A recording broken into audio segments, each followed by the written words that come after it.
LTR TGT Odia रे expected केते cut off जीव दुई थर तो फाइनल आंसर की आसीगलानी आपण निश्चित ताको मिलई सारी केते कौन रोचे आप तो जानी तो आज आम जाना केते तार स्कोर ही जीव तो फास्ट मुझे कहबी आप देखु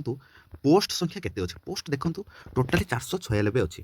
496 आप यूआर अच्छे 248 248 अच्छे एससीबीसी 55 अच्छे फास्ट कहवा कथा है आर्ट्स रे जी छुआ भी अच्छा भर ओडिया पिला भी मिसिक अच्छा आर्ट्स पिला भी ओडिया मिसिक अच्छा पाखापाखि आर्ट्स और ओडिया दुईटा जाक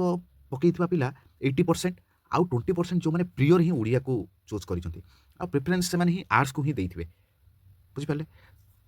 तो कई माने स्पेसिफिकली कई माने ओडिया को ही प्रेफर करके पाठ पढ़ी ना मुझे 20 कि 30% पिला केवल ओडिया ही पढ़ी था आर्ट्स ओडिया पढ़ी पिला हूँ 70% पिला ही पढ़ी तो फास्ट कहवा आम ये तो पोस्ट गला तो कटअप केते जीव कटअप आप निजे भावतु कटअप केते जीव आम मुझे जी एनालिसिस कर कटअप आप जेनेल 75 ରୁ 80 भितर जीव आउ एससीबीसी 72 ରୁ 76 ही जीव एससी 55 ରୁ 60 जीव आउ एसटी आपंकर 20 ରୁ 25 कारण एसटी बहुत कम जीव या भी आहुरी कम जापे एसटी कहीं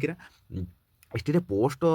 तक पिला ही रुहती बाकी फाँका पड़ जाए तो एसटी आहरी ही कम जापे तो आम गोटे अधिका नहीं ही एसटी ही कैलकुलेसन कर पीडब्ल्यूडी ही या रहा या ही सब सेफेस्ट स्कोर रहा जदि आप जेनेल एससीबीसी बिलोंग कर तो आपंकर केते कौन स्कोर रोचे आप कमेंट लिखि जनातु।